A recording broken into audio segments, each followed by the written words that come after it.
जय भोजपुरी, प्रणाम सब भोजपुरी श्रोतागण के। हम जीजी तिवारी जी और हमारा नाम पहले ही से याद बा। तो आप लोग एक बार फिर से स्वागत करत हैं जा जीजी तिवारी जी चैनल में लेके हाजिर बानी जा भोजपुरिया देसी अंदाज में रिएक्शन। और आज रिएक्शन होके जा रहल बा जो गाना के नाम बा सड़िया। और आप लोग बता दी कि हम गाना सड़िया के तो भोजपुरी में लगा ट्रेंडे धलेले बा। पवन सिंह कोई ना ना ई बुलुकिया ह ना मरून ह ना हरियरका ह, ई खाली सड़िए ह। सड़िया ठीक बा। और पहिलका नंबर सुबह 7 बजे हम गाना देखनी है। हम सुनो गलत टाइमिंग रहे ना देखनी है। मन एकदम तड़मर हो गए, तड़कता भड़कता गाना बा। ठीक ठाक बा, ठीक ठाक बा। तो सुबह देखे ला गाना ना रहे, सुबह रिलीज कर दिया। कब बजे देखे ला गाना रहे? रात में। ठीक है कहता रहा एकदम वो वाला फील दे रहल बा जैसे पिया छोड़ देना। और भी जोन गाना आइल बा पवन सिंह के, वही मैटर के ऑडियो सुन लेल बनी। ऑडियो त लइका इहो केरे में दिखले बा। हां, नया अपडेट आप लोग को बता दियल चाहता नहीं कि स्त्री इससे पहले गाना हमने रिएक्शन कर देले बन जा, लेकिन वो रिलीज होई एकरा बाद जन्नी पहले ही सड़िया वाला गाना रिलीज हो रहल बा आ पहले उ कर देले बन जा। तो मैं बहुत कुछ बात बोल देले बाद में कि अब जे रिएक्शन जोन बा रिएक्शन निकाल के देखिए। रिएक्शन में हम एक चीज नोट कइनी है, कोई दिन कइनी है तो एक बार सुन के हम तो आप लोग जानते हैं जाके बिना देखले रिएक्शन करे नहीं। वीडियो हम ना देखी, कहीं कहीं कुछ टीजर में दिख जाए वो अलग बात बा। तो लेकिन ऑडियो सुन के हम चाहते नहीं कि 2-4 बार ऑडियो सुन ली तब तो आप लोग बीच में रिएक्शन दी, ताकि ऑडियो को हम पता रहे। ना ऑडियो सुन के रिएक्शन दी।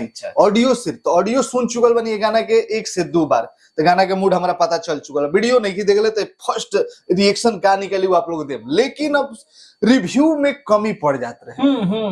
का शिकायत रहते रहे, पूरा बढ़िया से बात ना रख पाओ, डिटेल में नहीं बात ना कर पाते रहे। वो रिव्यू में बहुत कुछ बातों कोई चाहते रहे। हाँ। एक तरफ जहाँ 5 मिनट 6 मिनट के रिएक्शन हो जाते रहे। हाँ। और 10 मिनट से तो 15-20 मिनट के रुकते है कि जमाने का इतना भी वैल्यूएबल नहीं जा। आप लोग बना दे जब समय रहते हुए ना लापरवाही हमनी के आवतन जा जातन जावतन जाना। तो आप लोग के प्यार आशीर्वाद तो आज 2 साल से इतना बड़ मिल रहा है, इतना गलतियों करते जाकर बाद माफ कर देते। आप लोग के दिल दरिया बाटे। यही से पवन सिंह कहले भोजपुरी श्रोता हमारा भगवान है।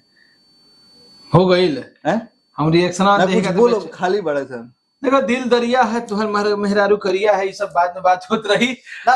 तो का प्लान करनी है कि अब बीएफसी न्यूज पे आप लोग के रिव्यू देखे मिली। एक गाना के भी आई नहीं के भी गाना के रिव्यू रिलीज हुई कल परसों। अब हम क्लियर बताओ तनी, ए चैनल पर आप लोग के रिएक्शन देखे के मिली, बीएफसी न्यूज पर रिव्यू देखे के मिली। और रिव्यू खातिर आप लोग के चैनल ना खोले के पड़ी, बल्कि आई बटन छोड़ी ना ए वीडियो के बगले में आप लोग के वीडियो लव में आई बटन बस क्लिक कर लास्ट में एंड स्क्रीन आप लोगों में मिल जाएगी। क्लिक कर लिए, डिस्क्रिप्शन में भी लिंक होई रिव्यू के, तो ओइ जो से भी आप लोग देख ले, ओइ जा खुल के बात कर ली। ठीक बा ना? खुल के का अब देखिए जैसे रिएक्शन करम जाए एकरा बाद वीडियो को 2-3 बार देखम। देखिए पैड रख ले बानी, पैड में लिखम का पॉइंट बा, तो सोच समझ के 2-3 हेल देखला पर समझ के तब वो चीज के बारे में डिस्कस कर ली। का कमाल बा, का खासियत बाटे। स्त्री फिल्म के मतलब स्त्री के गाना के जो आई ना ओकर बड़ा बढ़िया से कइले बनी, बहुत बढ़िया। ई तो तन दोबारा होता तो उतना कुछ निकलत नहीं है के बतिया दुहाली कहे में दूसरे, लेकिन पहले ही रिलीज हुई। तो रिएक्शन शुरू कइल कौन गाना? सड़िया पवन सिंह के।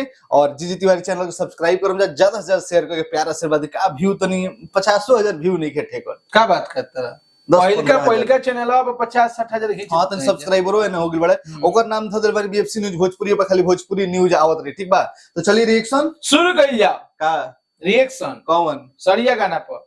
अच्छा हमारी ना करे सड़िया गाना पर रिएक्शन शुरू कइल जा। हीरोइन तो ठीक बाड़ी से पहला नया मॉडल बड़ी का तने नाम पढ़िए तो तनी शिवानी सिंह। जियो रे एंट्री तो बवाल बा के टीम रहे का हो तो बोलिए ना ध्यान का होगा। ओ लाइन जबरदस्त है, मैटर भी अच्छा नया बा। हम पलक वर्मा बलम करिया ऊपर नीचे से सुने दो डेकोरेट बलम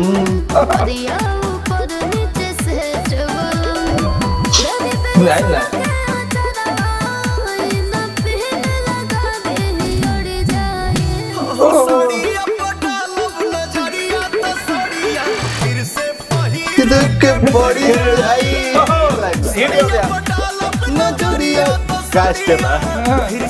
हीरे के बड़ी बहुत सिंपल को निकाला निकाला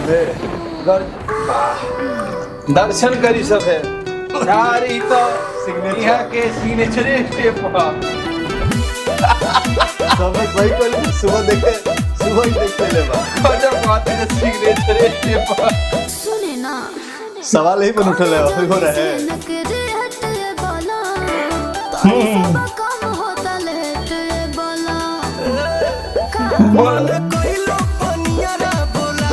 हेलो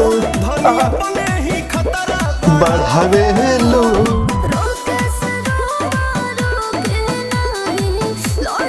एकदम वो फील बा पिया छोड़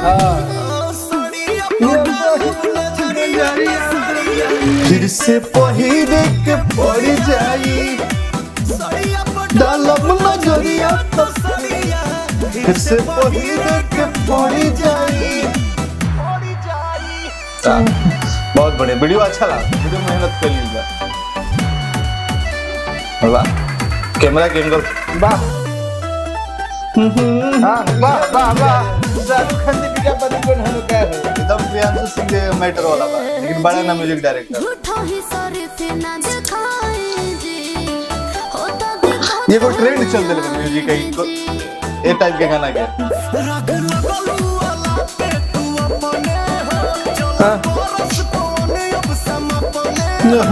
अच्छा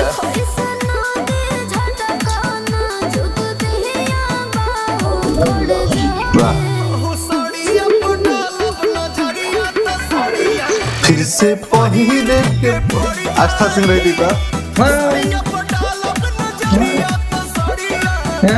फिर से पहिरे के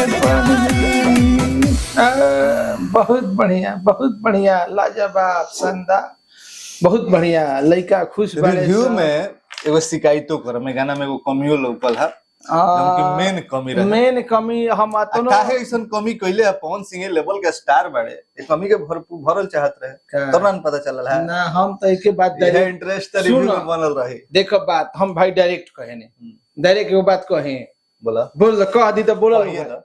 गाना एवरेज बा, एवरेज बा चाहे जैसन बा, देखो शुरू में बहुत कुछ गाना माने के पड़ी, हमन देखो ठीक बा, हमनी के तो जौन काम हो ई काम कह दे तनी, जैसे गाना बोलबम के पहिल का आई रहे कौन का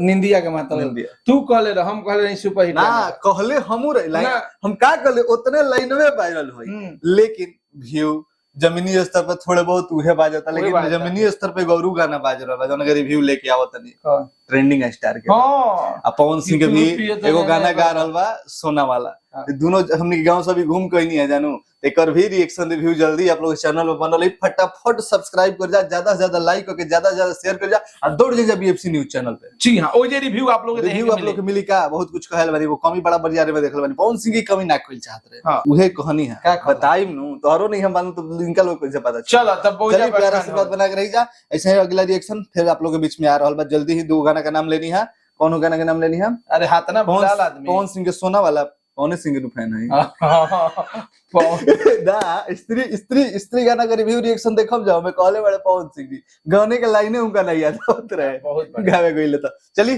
जय भोजपुरी, एकता बना के राखी जा, एकता ही हमनी के पावर है, पहचान है, पावर है, पहचान है। बोला जय भोजपुरी।